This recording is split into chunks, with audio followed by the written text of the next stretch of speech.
அன்பர்களே வணக்கம். இன்றைய தினம் 4/10/2024 வெள்ளிக்கிழமை, சித்திரை நட்சத்திரம்.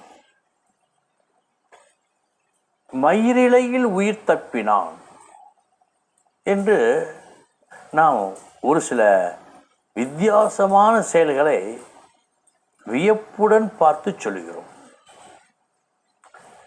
ஒரு பஸ் வருகிறது, ஒருவர் சைக்கிள் ஓட்டி செல்கிறார். ஒரு வினாடி கடந்து விட்டார், இல்லை என்றால் மோதி உயிரே விட்டிருப்பார். இதை போன்ற காட்சிகளை நாம் அடிக்கடி பார்க்கிறோம். பற்றாக்குறைக்கு யூடியூப் மற்ற பல விஷயங்களில் பார்க்கிறோம், நேரடியாகவும் பார்க்கிறோம்.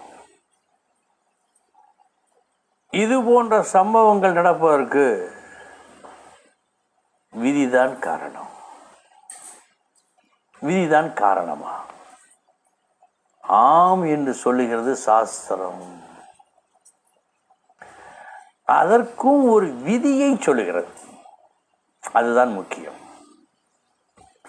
மயிரிழையில் காப்பாற்றப்படுவதற்கு ஒரு சூத்திரம் ஒன்றை சொல்லுகிறது சாஸ்திரம். அது என்ன? லக்னாதிபதி 5க்கு உடையவன் நட்சத்திரம் பெற்று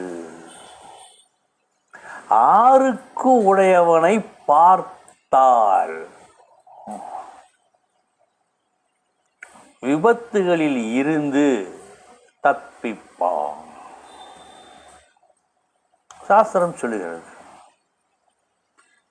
லக்னாதிபதி அவர் குறிப்பிட்ட அந்த நபர் 5க்குடையவன் நட்சத்திரம் பெற்று பூர்வ புண்ணிய ஸ்தானம். இந்த பூர்வ புண்ணிய ஸ்தானம் நல்லபடியாக இருந்தால்தான் ஆபத்திலிருந்து தப்பிக்கலாம். புத்திரஸ்தானமும் இதுதான், புத்திஸ்தானமும் இதுதான், புகழ் பெரும் ஸ்தானமும் இதுதான். ஆக 5க்குடையவன் நட்சத்திரம் பெற்று இவனுக்கு விசேஷமான சில நன்மைகள் நடக்க வேண்டும் என்று இருக்கிறது. அது என்ன விசேஷமான சம்பவங்கள், சங்கதிகள்? 6க்கு உடையவனை பார்த்து, 6ஆம் இடம் விபத்து. இந்த விபத்துக்காரகனை பார்த்தால் நூலிழையில் மயிரிழையில் தப்பிப்பான். விபத்து நடப்பதற்கு உண்டானதும் நடக்கும், அந்த விபத்திலிருந்து மயிரிழையில் தப்பிக்கும் நிகழ்ச்சியும் நடக்கும்.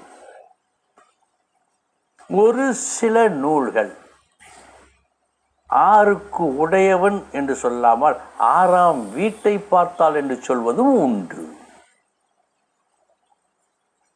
இங்கே நான் எடுத்துக்கொண்ட ஒரு நூல்படி 6க்கு உடையவன், 6ஆம் இடத்தையில 6க்கு உடையவன். இந்த இரண்டில் ஏதோ ஒன்று இருக்கலாம், நான் படித்ததை மட்டும் சொல்கிறேன். ஆக லக்னாதிபதி 5க்குடையவன் நட்சத்திரம் பெற்று 6க்கு உடையவனை பார்த்தால் விபத்திலிருந்து தெய்வாதீனமாக தப்பிப்பான் என்று சொல்லுகின்றது.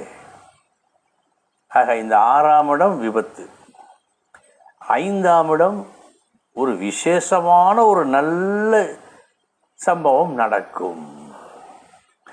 அடுத்தவர்கள் பார்த்து ஆச்சரியப்படும்படியான பலகாலம் பேசத்தக்க வகையில் அது இருக்கும். ஏன்னா 5ஆம் இடம் அப்படித்தான். அது இதுதான்.